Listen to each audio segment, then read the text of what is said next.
Hey, Float Magic fans, it's Shawnee coming to you today with Kayla, my manager. Hi. We wanted to take our podcast to a little bit of a personal note. We're going to talk extensively about our services and how to help them stave off sickness and stay well, especially during the winter months. But to begin, I really wanted to invite Kayla to share her personal journey with us here at Float Magic, kind of what drew her into wanting to work with us and what she's discovered along the path. Well, Shawnee, so I found Float Magic through Facebook, right? Like many of us did. It was a really taboo business coming to Twin Falls. And I was like, I'm here for this. Like, I want to be part of this. I had a full-time job and I was just hell-bent on getting on, right? So I really just watched your journey of building this beautiful space. And, I applied and everything just really worked out. I think it was a beautiful process of knowing, I didn't want to put you in any sort of predicament, especially me having this other full-time job. But in my life at that point, I knew there was something that I needed, right? And I didn't know what that was. I didn't know what float therapy was. I didn't really even know what self-care was at that point. I wasn't in the best headspace. And so that's where my journey started. And so, we built this from the ground up. We did. Yeah, and it was wild. Yes, do you remember that first month of just putting everything together in our center? That's what everybody was paid to do. Yeah, building shelves. Like, right. I'm not a builder, and you just hooked these together. Yeah. But here we were learning the ins and out all together. She hasn't built a center before. And so It was the learning process for all of us, learning how to put the filtration system together from the ground up. Yeah. Like, it was wild. It really was. It was a fascinating process. And the fact that I have so many of my team members still with me that started in the beginning has I really played into the success of what we have here. So you guys got to watch. It wasn't like this was a franchise, or some people ask me that often. Is this a franchise? Right. No, it's not. We're one of a kind around here. Yes. We didn't have a template. We didn't have a guidebook. Luckily the float industry is a very sharing industry. And so there was a lot of float centers that helped the process along, gave me their do's and don'ts and what I've learned and what to avoid. So that's a very beautiful thing about the float industry.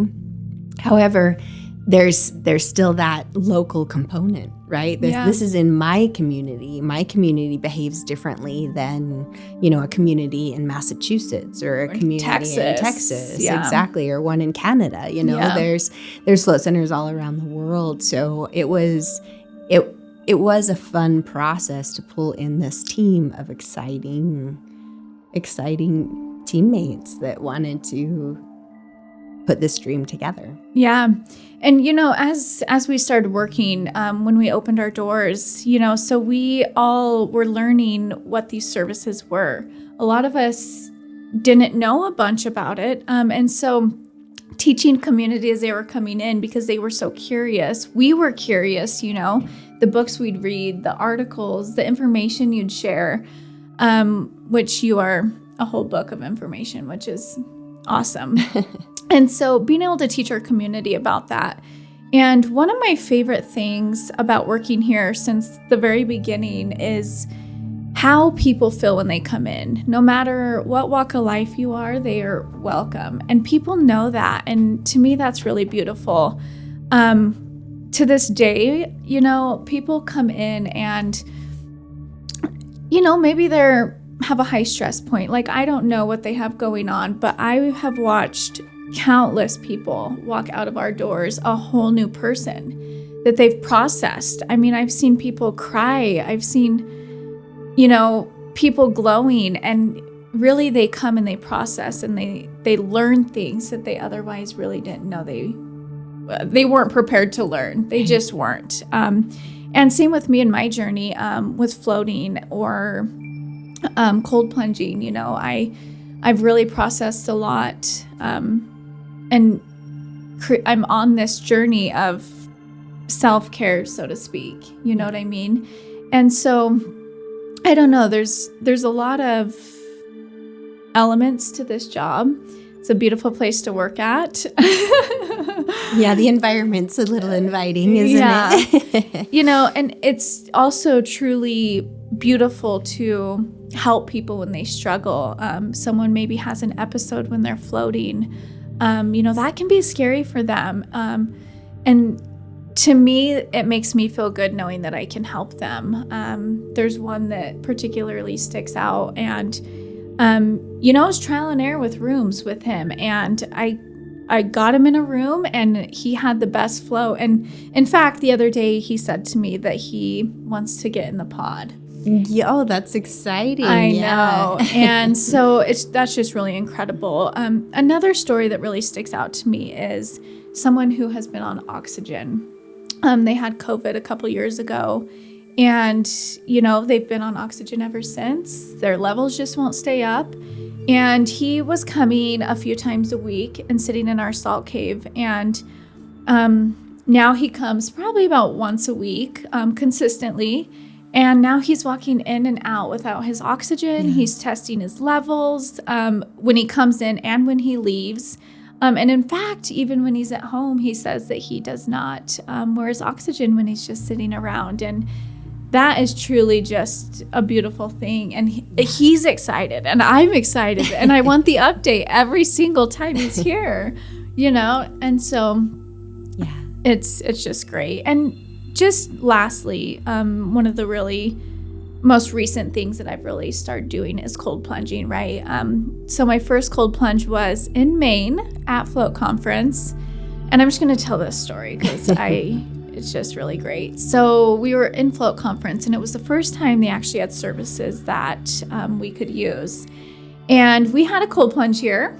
Was not set up. No, we left it. We left it unfilled and unset up for Float Conference because we were like, well, yeah, we gotta go. Yeah. And so I was so thankful that they actually had that there because we both did it there. Yep. And she taught me everything I need to know. If I didn't do it there, I would have come back just blindsided. And so it was a 2-minute journey and probably 30 seconds in the water with my fully submerged.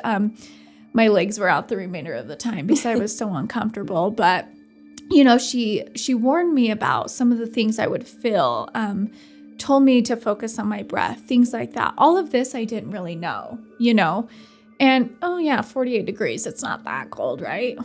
It's cold. It's not that bad. And so anyways, when I got done, I was thinking about my experience, and I was actually quite disappointed in myself because I didn't give it my all.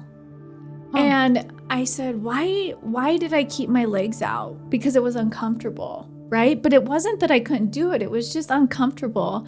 And so at that point, couldn't wait to get home. And I was home bent. I'm like, let's get this set up. Yeah. We came back, filled it up, put it together. Yeah. And Kayla quickly became the cold plunge queen, breaking all records. All of us going, you stayed in how long? Yes, that mind piece, that mindset, is what is so powerful in our therapies here. Yeah. When you go in with deliberate intentions to put yourself in an uncomfortable situation, you get maximum benefit. Yeah. Truly. Yeah. So, I was doing it daily. Mm-hmm. I was feeling good. I was on cloud 39. I was just, wow. Right. And, so that's really obviously my favorite thing right now. That's really helping me. And it's had me process a ton. When I cold plunge, I am in such a good space. I'm not thinking about anything. When I'm done, I'm not thinking about anything. I'm just chilling, vibing. You know what I mean? I'm straight vibing in there. So encourage that. I turn the lights down low. I listen to music, but I say I process, but I'm not thinking of anything. Like it's just really an incredible thing. Yeah. And my mood, my mental clarity, everything is just really... Well, I mean, and look at your skin, how it glows. Yeah. Like this energy just vibrates from you. And that's essence of Kayla, but it definitely has been maximized with the addition of cold plunge and watching you through that journey. Yeah. It's been super encouraging as the owner of the facility to watch my main gal, my manager, just really take hold of the benefits and apply them to your life. Yeah. Well, if you see me in public, don't ask about it because I don't stop talking about it. And make sure you have some time. Yeah, have some time don't on your be hands. on rush back to work if you want to ask Kayla about cold plunge. Oh, I love it. Would you be willing to share your first floating experience? Yes. So... it was awful. I know. It was absolutely awful. Yes. I got out. I floated in the pod and I got out and I ran out the door and I went home and I had the worst panic attack, anxiety attack of my life. And I was like, I can't tell Shawnee, like, oh my gosh. And it was eating me alive. I just didn't know, what I did wrong. I don't know why it was like that.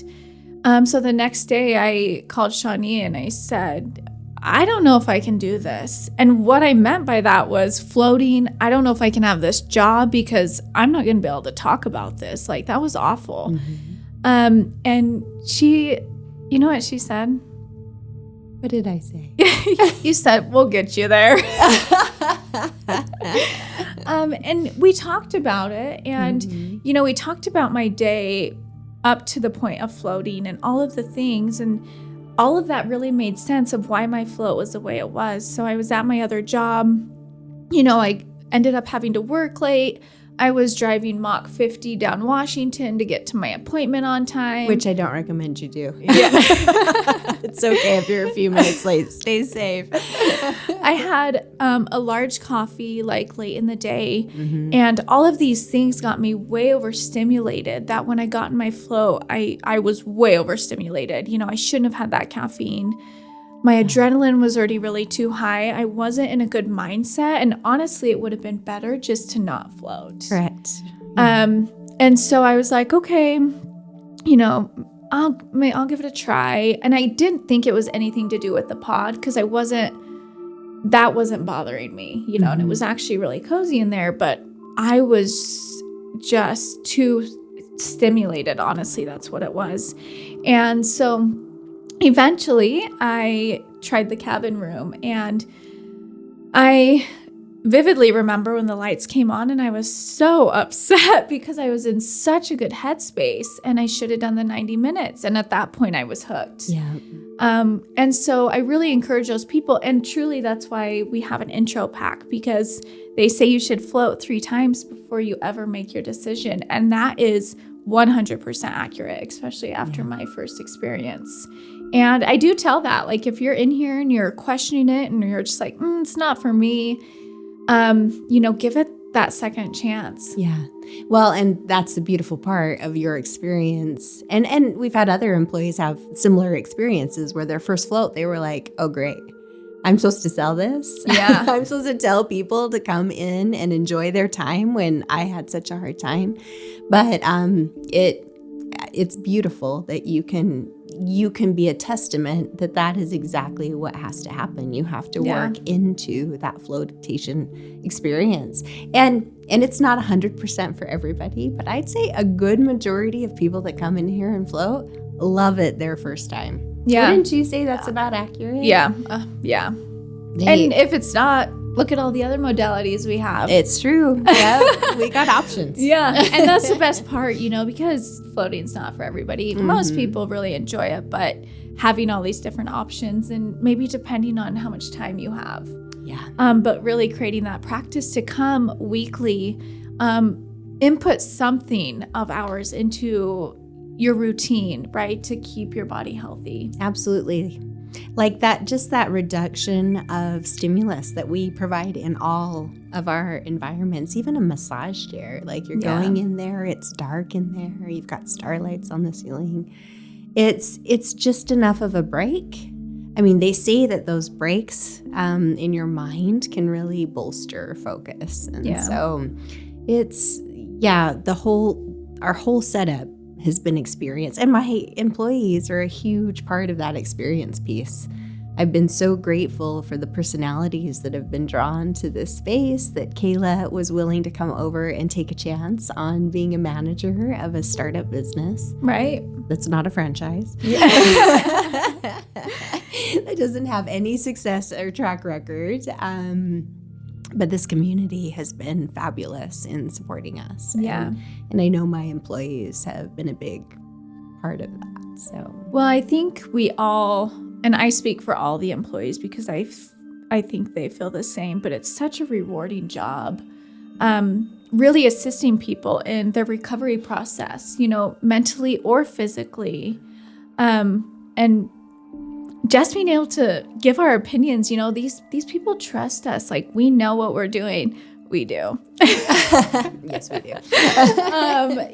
But just, and all the people I meet, oh my gosh, our clientele is the greatest. It's so great. Oh my gosh. Yeah. And to that point too, when you said people come in here and they just feel safe, you have to be a little vulnerable to do a lot of our stuff. We talked about that a lot. And safe, being in a safe environment is so important, but that's the personalities in the room. That's my employees making this space welcoming and inviting and for everyone. Yeah. So thank you. You're welcome. If I may ask a question. Yeah. Hi everyone.